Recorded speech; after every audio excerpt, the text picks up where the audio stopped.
This is Moments of the Movement, Civil Rights and Change in America. I'm Lonnie Bunch, founding director of the Smithsonian's National Museum of African American History and Culture. Welcome to Moments of the Movement. The images of the civil rights movement, captured by its photographers, remain some of its most important and lasting records thanks to the work of the men and women on the front lines with the camera.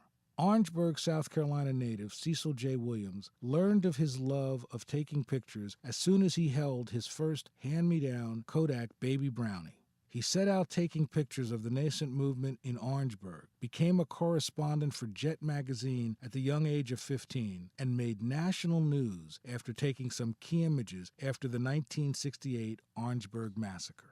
My first camera, which was given to me by, I think, my brother. My brother had inherited the camera. I think my mother had purchased the camera, a Kodak Baby Brownie, which I still have, and by the way, which still works. But it was, as my brother's interest grew to music and blowing a saxophone, he gave me the camera, and of course I started taking pictures, and I was fascinated by the fact that you could capture an image and then, see it. And it was much later in my life that I discovered, of course, how to set up a dark room and developing my own pictures. But as I took pictures for people on Sundays, I would have them develop, and this also became my hustle because I could earn $1 or $2 on Sundays of people dressed up in their fineries at the Edisto Gardens, which is a local garden where we have, of course, water running. The Edisto River runs through it. And we have many roses and other varieties of things growing, and it becomes a very popular place for both black and white citizens, of course, to go there and walk around the gardens and take pictures and lay on the grass, and so it was a very popular place. During the period of, say, 62 to 68, you had a lot of tokenism. You had a lot of blacks being hired various places. You had most places after 1963, 64, and 65, and the Voting Rights Acts and the other civil rights legislation taking place. You had a lot of them changes taking place, and they were felt here in South Carolina, and they were very much appreciated, and the citizenry, they were enjoying the benefits of those changes. Also, you had some places like bowling alleys and restaurants that in South Carolina had still not welcomed African Americans for them to go into or to shop or whatever. And one here in Orangeburg was the All-Star Bowling Alley. Any student leaving State College or Claflin, or any citizen walking uptown from the area of the campus and going up into the city of Orangeburg, if you were on Russell Street, you would pass by a strip mall on the right-hand side, and out front there was a sign that hung identifying this as the All-Star Bowling Alley, but then there was a small sign that said white only. So if you were walking uptown to spend your money to purchase something, you would pass by that sign every day, or if you were riding by, you would see it. It was large enough. It's about maybe a 7-inch by 3-inch sign that said white only. And so this is one of the facilities that is not allowed African Americans. Some students at State College who had been driving to Columbia to bowl and going other places because they were not welcome there, decided that they would not, take this anymore, and they decided to try to go to the bowling alley, and they were arrested. And then, hearing about the arrest, there were others from the campus that also joined. I get involved on about February the 6th. Wherein I hear that there's a commotion going on at the bowling alley, and that the students from State and Claflin, and being the yearbook photographer for State and Claflin, wherever the students were, I would catch all of their athletic activities, all of their student activities, or the Lyceum programs, and so here they were involved in a protest, so that's where I was. And what happened, the students and perhaps 250 or 300 students in the area of the strip mall, and you have approximately 50 or 75 highway patrolmen, city police, and others that are there, and they're trying to tell the students to leave the area, go back to your campus or you will be arrested. And just as all that was going on, a student pressed against a glass in one of the vacant stores in the mall. And everyone's, of course, in a very packed, tight situation. And the least movement caused the student to break this window. And as he broke the window, everybody heard the commotion, and police authorities started, raising their clubs as if somebody had maybe intentionally done this. And they began trying to hit people. And so everyone started running away, including myself. I had at that time a twin lens camera, and I had it around my neck. And of course, I started running too. In fact, I even left my car, and because my car was parked out on Russell Street. But I left the area and I turned left towards the campus because that's where the greater number of students were headed. And just as I turned by a former furniture store known as Sutcliffe's Furniture Store, I looked back and I saw a female student fall to the ground.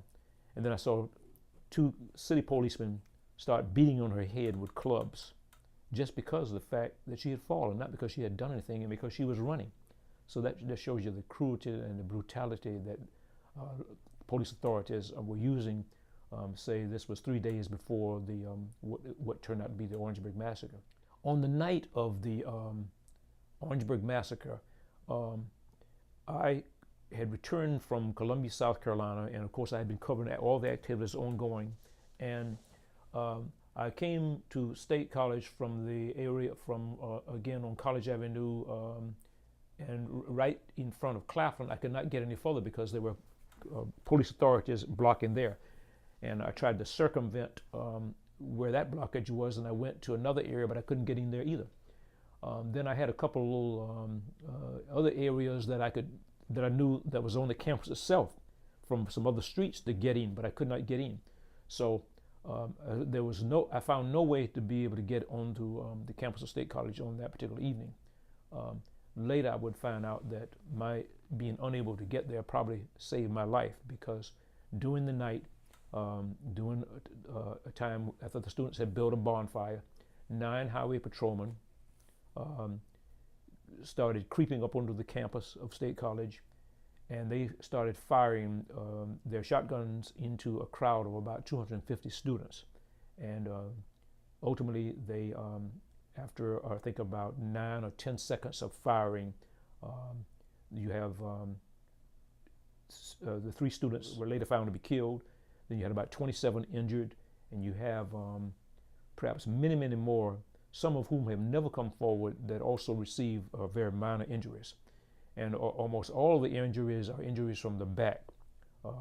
Jack Bass has a great book out called The Orangeburg Massacre, which tells the story in detail, and he and Jack Anderson did a very good reportage on that. My book, called Orangeburg 1968, also has the visual coverage on the pictures from that particular date. But the morning after the massacre, I got in my car, drove to the State College campus, and there was an eerie atmosphere surrounding the area where the students were the night before and where the killings had taken place. It was an overcast morning. It was very cold. I had on my overcoat, and this is about 6:30, 7 o'clock in the morning, and I noticed that the maintenance truck from the campus had arrived, and they were picking up all of the debris to clean up the area. So I looked down and I saw shotgun shells and other debris spread all over the area where the students had been killed, and I started picking those shells up and putting them in my pockets. And then the maintenance truck was picking up other things at the same time.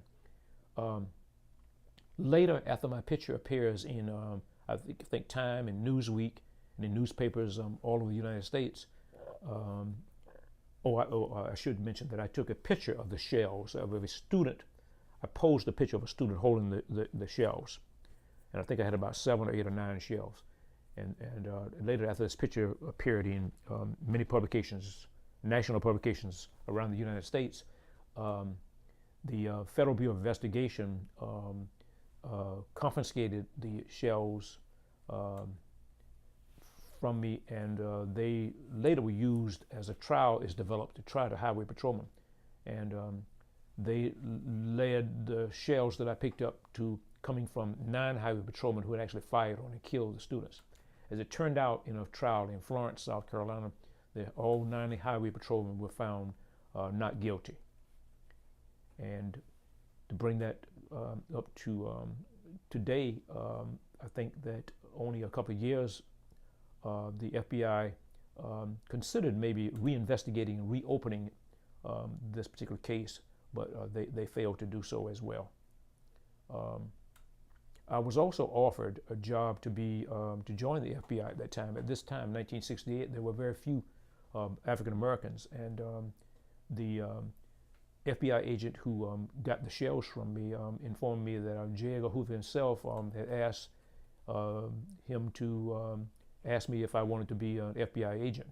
And of course, I refused that offer because I didn't know whether it was a genuine effort or whether they wanted really just to make me an informant out of me, which I refused. The FBI, again, although investigating this particular case, in my opinion, failed to do the job that they should have done, because there was no doubt who killed the students. The fact is that there were no guns found to belong to any students, and although a officer had been injured by part of a railing from a house next door during the time there were students there, still yet there was no massive effort and anything to justify the highway patrolmen really firing upon the students.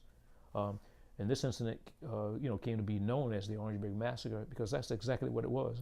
They were defenseless. They didn't have any weapons, and till today, it's also, unfortunately, one of the stories about things happening in this area that many publications and people really don't know about. Oral histories were conducted by the Southern Oral History Program in the Center for the Study of the American South at the University of North Carolina at Chapel Hill on behalf of the Smithsonian National Museum of African American History and Culture and the Library of Congress. Moments of the Movement, Civil Rights, and Change in America comes to you from New Visions, New Voices, expanding the American conversation because it's time to hear the difference. With support from the Corporation for Public Broadcasting. Visit us online at newvisionsnewvoices.org.